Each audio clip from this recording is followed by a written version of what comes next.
கவனமாய் கவனிக்கும்படி அன்பாய் கேட்டுக்கொள்கிறேன். கடந்த வாரத்திலும் நாம் தியானித்தோம், என் ஆத்துமாவே கர்த்தரை ஸ்தோத்தரி. எதற்காக ஸ்தோத்தரிக்க வேண்டும்? கர்த்தர் நமக்கு பாராட்டின நன்மைகளுக்காக, சரீர நன்மைகளுக்காக, ஆத்தும நன்மைக்காக நாம் என்ன செய்ய வேண்டும்? கர்த்தரை ஸ்தோத்தரிக்க வேண்டும். கர்த்தர் நம்முடைய ஆத்துமாவுக்கு பாராட்டி இருக்கிற பெரிய நன்மை என்னது? கர்த்தர் நம்முடைய அக்கிரமங்களை எல்லாம் மன்னித்திருக்கிறார்ல. நம்முடைய பாவங்களை அவர் எங்க வைத்திருக்கிறார்? மேற்குக்கும் கிழக்குக்கும் எவ்வளவு தூரமோ அவ்வளவு தூரமாய் நம்முடைய பாவங்களை எல்லாம் விலக்கி இருக்கிறார். இதுதான் நம்முடைய ஆத்துமாவுக்கு அவர் பாராட்டி இருக்கிற மிக பெரிதான நன்மை. அதே போல இந்த 104ஆம் சங்கீதமும் இப்படியாக ஆரம்பிக்கிறது, என் ஆத்துமாவே கர்த்தரை ஸ்தோத்தரி, என் தேவனாகிய கர்த்தாவே நீர் மிகவும் பெரியவராயிருக்கிறீர், மகிமையையும் மகத்துவத்தையும் அணிந்து கொண்டிருக்கிறேன். நம்முடைய தேவன் மகிமையானவர், அவர் மகத்துவம் நிறைந்தவர். அவர் இந்த பூமியில என்னென்ன காரியங்களை எல்லாம் செய்திருக்கிறார், நமக்காக என்னென்னவற்றை அவர் கொடுத்திருக்கிறார், அந்த காரியங்களுக்கெல்லாம் நாம் நன்றி செலுத்தும்படியாக சங்கீதக்காரன் சொல்லுகிறார், என் ஆத்துமாவே கர்த்தரை ஸ்தோத்தரி. பாருங்க, ஆதியாகமம் 1ஆம் அதிகாரம் 2ஆம் வசனத்திலே வாசிக்கின்ற போது, பூமியானது ஒழுங்கின்மையும் வெறுமையுமாய் இருந்தது.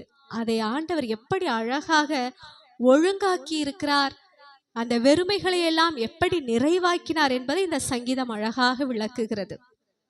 இயற்கையின் மேல் கர்த்தர் அதிகாரம் உள்ளவர்.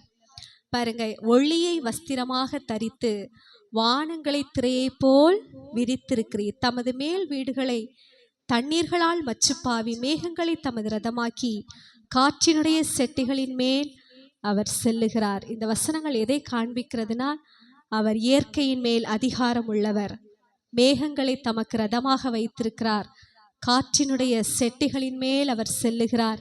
காற்று, மேகம் எல்லாம் அவருடைய அதிகாரத்தின் கீழ்தான் இருக்கிறது. அந்த அதிகாரத்தை இது காண்பிக்கிறது. பாருங்க, ஒளியை அவர் என்ன செய்திருக்கிறாராம்? வஸ்திரமாக தரித்திருக்கிறாராம். எல்லாரும் கவனிக்கிறீங்களா? எல்லாரும் கவனிங்க, லாஸ்ட்ல கொஸ்டின் கேட்பேன், சரியா? பாருங்க, இன்றைக்கு சயின்ஸ்ல நம்ம நிறைய படிச்சிருப்போம், நிறைய தியரி இருக்கு. உலகம் எப்படி உருவானது, மனிதன் எப்படி உருவாகி இருக்கிறான் என்றெல்லாம் புதிய புதிய தியரி எல்லாம் இருக்கு. ஆனா அதெல்லாம் உண்மை இல்லை. நம்முடைய தேவன் இந்த உலகத்தை எவ்வாறு உண்டாக்கினார், மனிதனை எவ்வாறு உண்டாக்கினார், ஒவ்வொன்றையும் அவர் எப்படி ஒழுங்குபடுத்தி இருக்கிறார் என்றெல்லாம் அழகாக நம்முடைய வேதத்திலே சொல்லப்பட்டிருக்கிறது. அதனால யாருமே குழம்பி போய் விடக்கூடாது. சயின்ஸ் படிச்சுட்டு ஒருவேளை அப்படிதான் நாமெல்லாம் உருவாகி இருப்போமோ, இப்படிதான் உலகம் தோன்றி இருக்குமோ, அப்படியெல்லாம் நாம் நினைத்து விடக்கூடாது. தேவன் உலகத்தை எப்படி உண்டாக்கினார்? தம்முடைய வார்த்தையினால் உண்டாக்கி இருக்கிறார். பாருங்க, 4ஆம் வசனத்தில் சொல்லப்பட்டிருக்கிறது, தம்முடைய தூதர்களை காற்றுகளாகவும் தம்முடைய ஊழியக்காரரை அக்கினி ஜுவாலைகளாகவும் செய்கிறார். தூதர்களை அவர் எப்படி வைத்திருக்கிறார்? காற்றுக்கு ஒப்பாக சொல்லுகிறார். காற்று யாராவது பார்த்திருக்கீங்களா? காற்றை யாராவது பார்த்திருக்கீங்களா? பார்த்ததில்ல. ஃபீல் பண்ணியிருக்கீங்களா? காற்று இருக்குன்னு நம்புறீங்களா? நம்புறோம். அதனாலதான் நம்ம என்ன பண்ண முடியுது? சுவாசிக்க முடியுது. அதே போலதான் தூதர்கள் நம்ம பார்க்கல, ஆனா தூதர்கள் இருக்கிறார்கள். அவர்கள் என்ன செய்கிறார்கள்? தூதர்கள் நமக்காக என்ன செய்கிறார்கள்? 91ஆம் சங்கீதத்துல பாருங்க,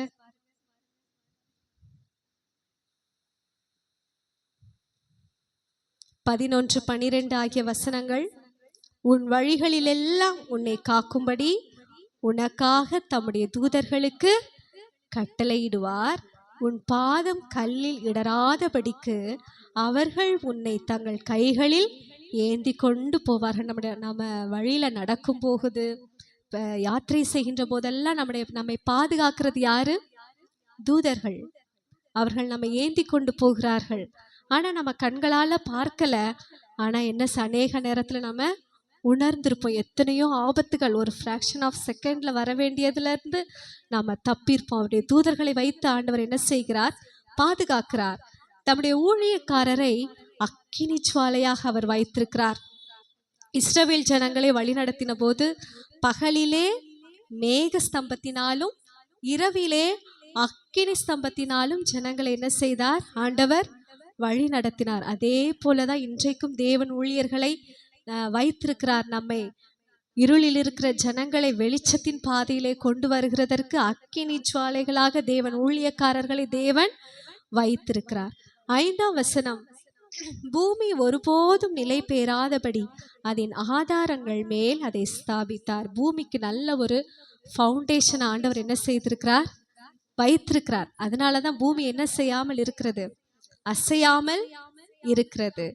அதை வஸ்திரத்தினால் மூடுவது போல ஆழத்தினால் மூடினீர், பர்வதங்களின் மேல் தண்ணீர்கள் நின்றது. இந்த பூமி முதல்ல இங்க மண்ணெல்லாம் இல்ல, ஆழத்தினால் மூடினீர் அப்படின்னு சொல்லப்பட்டிருக்கு.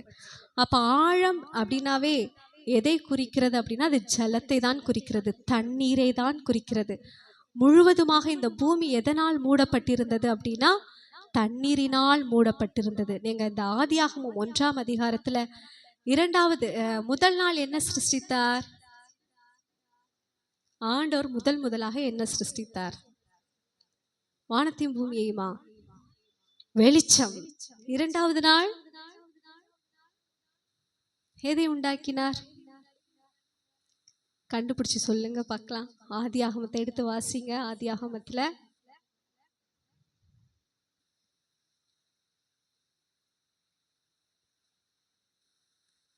6ஆம் வசனம் ஒருத்தர் வாசிங்க.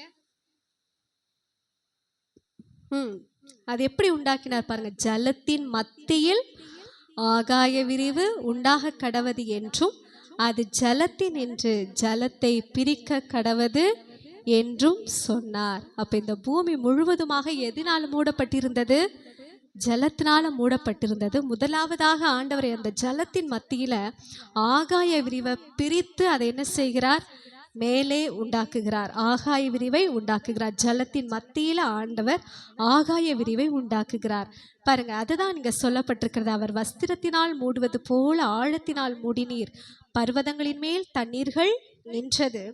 அதுக்கப்புறம் ஆண்டவர் என்ன செய்தார் அப்படின்னா 7ஆம் வசனம், அவைகள் உமது கண்டிதத்தால் விலகி ஓடி உமது குமுறலின் சத்தத்தினால் விரைந்து போயிற்று.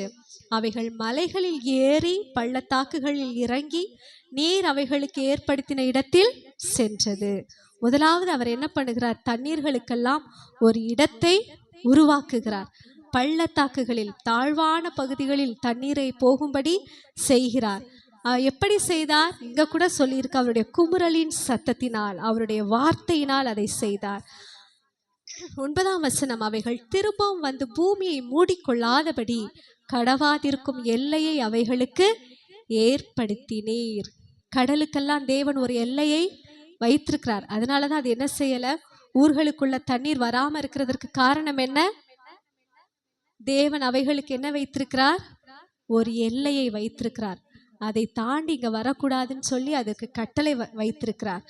அவர் பள்ளத்தாக்குகளில் நீரூற்றுகளை வரவிடுகிறார். அவைகள் மலைகள் நடுவே ஓடுகிறது. 11ஆம் வசனம் ஒருவர் வாசிங்க.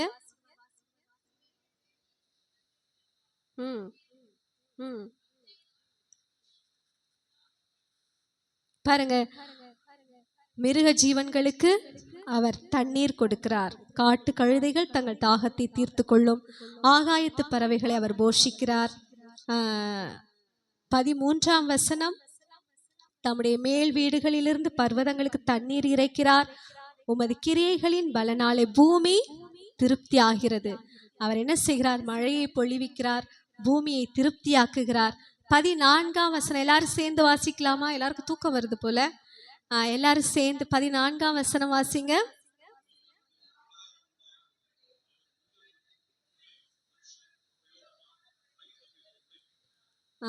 பாருங்க, பூமியிலிருந்து என்ன உண்டாகி இருக்கிறது? ஆகாரத்தை நமக்கு கொடுத்திருக்கிறார். மிருகங்களுக்கு புல்லை கொடுத்திருக்கிறார். மனுஷருக்கு என்ன கொடுத்திருக்கிறார்?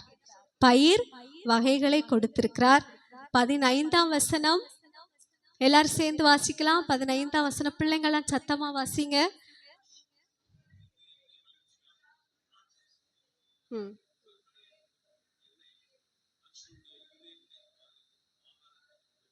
சரி, அப்போ மனுஷனுக்கு ஆண்டவர் என்ன ஆகாரத்தை கொடுத்திருக்கிறார்? என்ன ஆகாரத்தை கொடுத்திருக்கிறார்? திராட்சை ரசம், நல்ல பயிர் வகைகளை கொடுத்திருக்கிறார். எல்லாவற்றையும் பூமியிலிருந்து அவர் முளைக்க பண்ணியிருக்கிறார். நாம அந்த ஆகாரத்தை தான் விரும்பி சாப்பிடுறோமா?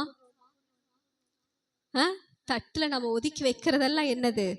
பயிர் வகைகள், கீரை வகைகள், காய்கறிகள், இதெல்லாம் என்ன செய்யறதில்ல, நாம இப்ப சாப்பிட்றதில்ல. அதனால தான் பலவிதமான வியாதிகள். பாருங்க, அதில் அழகா சொல்லப்பட்டிருக்கிறது, மனுஷனுடைய இருதயத்தை ஆதரிக்கும் ஆகாரத்தை அவர் என்ன செய்கிறார்? விளைவிக்கிறார். நம்ம இதெல்லாம் சாப்பிடாதனால தான் இப்போ நிறைய ஹார்ட் பேஷண்ட் இருக்காங்க இல்லை? யாருக்கு பார்த்தாலும் இருதய பலவீனம். ஏன் அப்படின்னா, மனுஷனுடைய இருதயத்தை ஆதரிக்கும் ஆகாரத்தை என்ன செய்யலை? சாப்பிட்றதில்ல. அதை தவிர மற்ற எல்லாவற்றையும் சாப்பிட்றதுனால, தேவையில்லாத ஆகாரத்தை எல்லாம் சாப்பிடுகிறதுனால இந்த மாதிரி பிரச்சனைகள் வருகிறது. அதனால இனி பிள்ளைகள் எல்லாம் என்ன செய்யணும்? நல்ல விருட்சங்களின் கனிகளையும் காய்கறிகளையும் பயிர் வகைகளையும் தான் என்ன செய்யணும்? சாப்பிடணும். பிள்ளைகள் மாத்திரம் இல்லை, எல்லாரும் அதை தான் சாப்பிடணும். பாருங்க, 16ஆம் வசனம், கர்த்தருடைய விருட்சங்களும் அவர் நாட்டின லீபனோனின் கேதர்களும் சாரத்தினால் நிறைந்திருக்கும். அங்கே குருவிகள் கூடு கட்டும். தேவதார் விருட்சங்கள் கொக்குகளின் குடியிருப்பு. உயர்ந்த பர்வதங்கள் வரையாடுகளுக்கும் கண்மலைகள் குழி முசல்களுக்கும் அடைக்கலம். பாருங்க, பறவைகள் எங்க இருக்கணும்? பறவைகளின் குடியிருப்பு எங்க? மரங்களில. மிருகங்கள் எங்க இருக்கணும்? உயர்ந்த பர்வதங்கள், கண்மலைகள். இதெல்லாம் ஆண்டவர் என்ன செய்கிறார்? ஒவ்வொருவருக்கும் ஒவ்வொரு இடத்தை அழகாக ஒதுக்கி கொடுத்திருக்கிறார். சந்திரனை கால குறிப்புகளுக்காக ஆண்டவர் பயன்படுத்துகிறார். சூரியன் உதிக்கிறது, அஸ்தமிக்கிறது, பகல் உண்டாகிறது, இரவு உண்டாகிறது, எல்லாவற்றையும் ஆண்டவர் என்ன செய்கிறார்?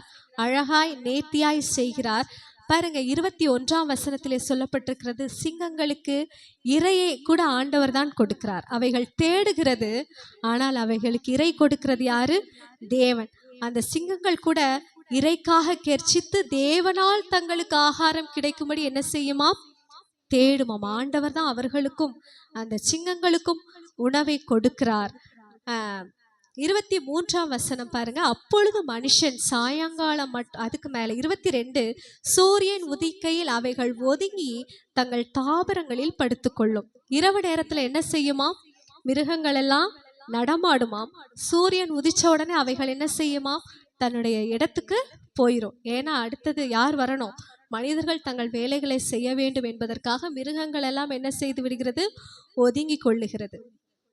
பாருங்க, அந்த என்னென்ன டைம்ல நடமாட வேண்டும் என்பதை கூட ஆண்டவர் அழகாக செய்திருக்கிறார். அது 24ஆம் வசனத்தை எல்லாரும் சேர்ந்து வாசிக்கலாம். எல்லாரும் சேர்ந்து 24ஆம் வசனம்.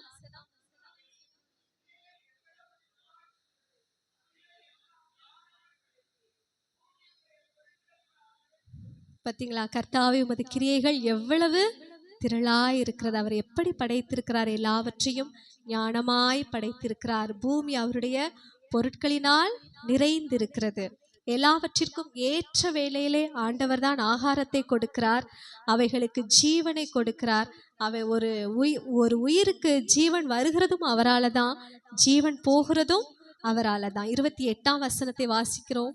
நீர் கொடுக்க அவைகள் வாங்கி கொள்ளும், நீர் உம்முடைய கையை திறக்க அவைகள் நன்மையால் திருப்தியாகும், நீர் உமது முகத்தை மறைக்க திகைக்கும், நீர் அவைகளின் சுவாசத்தை வாங்கி கொள்ள அவைகள் மாண்டு தங்கள் மண்ணுக்கு திரும்பும். அப்போ ஒரு உயிருக்குள்ள, ஒரு மிருகமானாலும் சரி, ஒரு தாவரமானாலும் சரி, எதுவானாலும் சரி, அதற்குள்ள ஜீவனை கொடுக்கிறது யார் தான்? தேவன் தான் கொடுக்கிறார். அந்த ஜீவனை எடுக்கிறதும் யார் தான்? தேவன் தான் எடுக்கிறார். நாம நட்டாலும் நீர் பாய்ச்சினாலும் விளைய செய்கிறது யார் தான்? தேவன் தான். நீர் உம்முடைய ஆவியை அனுப்பும் போது அவைகள் சிருஷ்டிக்கப்படும். 30ஆம் வசனம் பாருங்க, நீர் உம்முடைய ஆவியை அனுப்பும் போது அவைகள் சிருஷ்டிக்கப்படும், நீர் பூமியின் ரூபத்தை புதிதாக்குகிறீர். அதனால இவ்வளவு காரியங்களை பாருங்க, தாவீது அழகாக தியானித்திருக்கிறார்.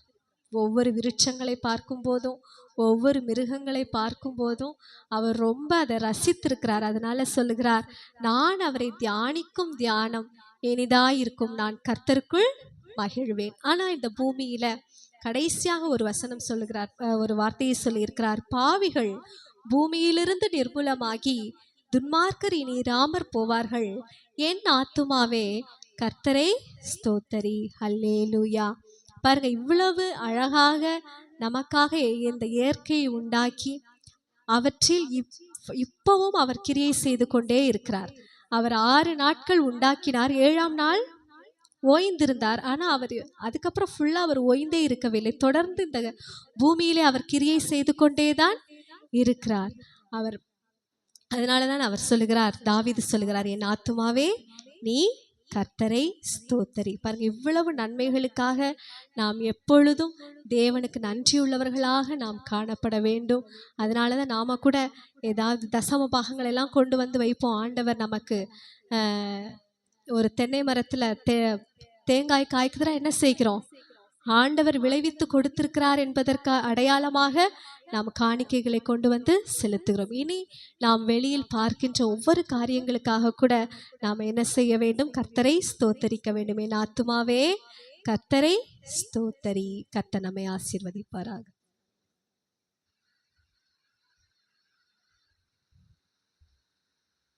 தேவன் கொடுத்த நல்ல சங்கீத பாக விளக்கத்திற்காக தேவனை ஸ்தோத்தரிப்போம்.